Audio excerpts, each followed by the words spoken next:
ಎಂಬಿಎಂ ಕ್ಯಾಲ್ಕುಲೇಟರ್ನಲ್ಲಿ ಹೇಗೆ ವೆಚ್ಚವನ್ನು ಅಪ್ಡೇಟ್ ಮಾಡೋದು ಅನ್ನೋದನ್ನು ನಾನೀಗ ತೋರಿಸ್ಕೊಡ್ತೀನಿ. ಯಾಕೆ ಅಂತ ಹೇಳಿದ್ರೆ ಈ ಸಾದಿಲ್ವಾರ್ ವೆಚ್ಚ ಅಥವಾ ಘಟಕ ವೆಚ್ಚ ಪರಿಷ್ಕೃತವಾಗ್ತಾ ಇರುತ್ತೆ, ಅದು ರಿವೈಸ್ ಆಗುತ್ತೆ.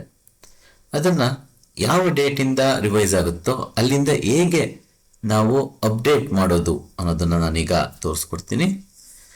ಮೊದಲು ಸೆಟಪ್ ಇದೆಯಲ್ಲ ಎಡಭಾಗದಲ್ಲಿ, ಅಲ್ಲಿಗೆ ಹೋಗಬೇಕು. ಅಂದರೆ ಲಾಗಿನ್ ಆಗಿರ್ಬೇಕು. ಮೊದಲು ನೀವು ಲಾಗಿನ್ ಆದಾಗ ಈ ಥರ ಪೇಜ್ ಓಪನ್ ಆಗುತ್ತೆ. ಸೆಟಪ್ ಬಟನ್ ಮೇಲೆ ಕ್ಲಿಕ್ ಮಾಡಿದ್ರೆ ಕೆಳಗಡೆ ಬಂದರೆ ಇಲ್ಲಿ ಕಾಂಟಿಜೆನ್ಸಿ ಗ್ರ್ಯಾಂಟ್ಸ್ ಅಂತ ಬರುತ್ತೆ ಒಂದು ಆಪ್ಷನ್, ಅದ್ರ ಮೇಲೆ ಕ್ಲಿಕ್ ಮಾಡಬೇಕು. ನಾನು ಮಾಡಿದ್ದೀನಿ 29ನೇ ತಾರೀಕಿಂದ ಹಾಕಿರುವಂಥದ್ದು. ನಿಮಗೆ ಯಾವ ದಿನದಿಂದ ಬೇಕು ಬದಲಾವಣೆ ಬೇಕು ಅಂತಿರುತ್ತೋ ಆ ಡೇಟನ್ನು ಹಾಕಬೇಕಾಗುತ್ತೆ. ಎಲ್ಲಿ ಹಾಕಬೇಕು ಅಂತ ಹೇಳಿದ್ರೆ ಈ ಬಲಭಾಗದಲ್ಲಿ ಆ್ಯಡ್ ಕಾಂಟಿಜೆನ್ಸಿ ಗ್ರ್ಯಾಂಟ್ಸ್ ಅಂತ ಇದೆಯಲ್ಲ, ಅದ್ರ ಮೇಲೆ ಕ್ಲಿಕ್ ಮಾಡಿ. ನನಗೆ ನವೆಂಬರ್ 1ರಿಂದ ಬದಲಾವಣೆ ಆಗಬೇಕು ಅಂತ ಹೇಳ್ತೀನಿ, ಅಥವಾ ಯಾವ್ದಾರು ನೀವು ಎಲ್ಲಿ ಯಾವ ದಿನ ಅಂತ ಹೇಳಿರುತ್ತೋ ಆರ್ಡ್ರಲ್ಲಿ ಆ ದಿನ ಬೇಕಾದ್ರೆ ನೀವು ಸೆಲೆಕ್ಟ್ ಮಾಡ್ಕೊಂಡ್ರೆ ಕಂಪ್ಲೀಟ್ ಅಪ್ಡೇಟ್ ಆಗುತ್ತೆ. ನಾನು 1ನೇ ತಾರೀಕು ಹಾಕ್ತಾ ಇದ್ದೀನಿ. ನಾನು ಇಲ್ಲಿ ಏನು ಬದಲಾವಣೆ ಆಗಿದೆ ಅನ್ನೋದನ್ನ ಇಲ್ಲಿ ಆಲ್ರೆಡಿ ನೀವು ಫಿಲ್ ಮಾಡಿರ್ತೀರ. ನನಗೆ ಈ ಸಾಂಬಾರು ಪದಾರ್ಥ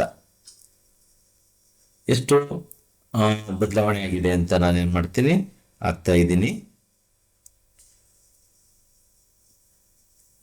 77. ಮತ್ತು ಗ್ಯಾಸ್ದು ನಾನು ಮಾಡ್ತಾ ಇದ್ದೀನಿ 69 ಹಾಕ್ತೀನಿ.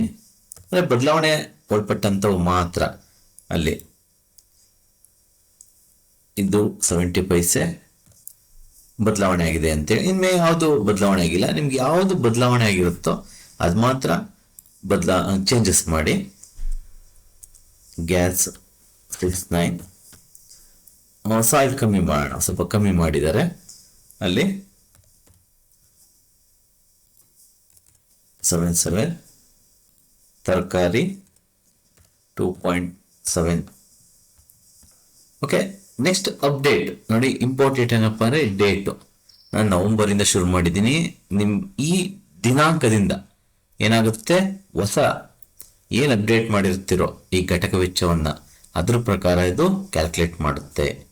ನಾನು ಅಪ್ಡೇಟ್ ಕೊಡ್ತಾ ಇದ್ದೀನಿ. ಅಪ್ಡೇಟ್ ಆಯಿತು ನೋಡಿ. ಇಲ್ಲಿ ಡೇಟ್ ಕೂತ್ಕೊಂಡಿರುತ್ತೆ 1ನೇ ತಾರೀಕಿಂದ. ಅಂದರೆ ನೀವೇನಾದ್ರು 31 ಇಂದದ್ದೆಲ್ಲ ಏನು ಮಾಡುತ್ತೆ, ಹಳೆ ವೆಚ್ಚಕ್ಕೆ ಅದು ಕ್ಯಾಲ್ಕುಲೇಟ್ ಮಾಡಿಕೊಡುತ್ತೆ. 1ನೇ ತಾರೀಕಿಂದ ಹೊಸ ವೆಚ್ಚದ ಪ್ರಕಾರ ಅದೇನು ಮಾಡುತ್ತೆ, ಕ್ಯಾಲ್ಕುಲೇಟ್ ಮಾಡುತ್ತೆ. ಮತ್ತು ಇನ್ನೂ ಒಂದ್ಸಲ ರಿವೈಸ್ ಆಯಿತು ಅಂದರೂ ತೊಂದರೆ ಇಲ್ಲ. Same process. ಆ್ಯಡ್ ಕಾಂಟಿಜೆನ್ಸಿ ಗ್ರ್ಯಾಂಟ್ಗೆ ಹೋಗಿ ಯಾವ ದಿನಾಂಕದಿಂದ ನಿಮಗೆ ಬದಲಾವಣೆ ಬೇಕು ಅಂತ ಹೇಳ್ತಿರೋ ಆ ಡೇಟ್ ಕೊಡಿ. ಏನು ಚೇಂಜಸ್ ಬೇಕು ಅದು ಮಾಡಿದ್ರೆ ಅದು ಅಪ್ಡೇಟ್ ಆಗುತ್ತೆ. ಇಷ್ಟು ಸುಲಭವಾಗಿ ನೀವು ಅಪ್ಡೇಟ್ ಮಾಡ್ಬೋದು. Thank you.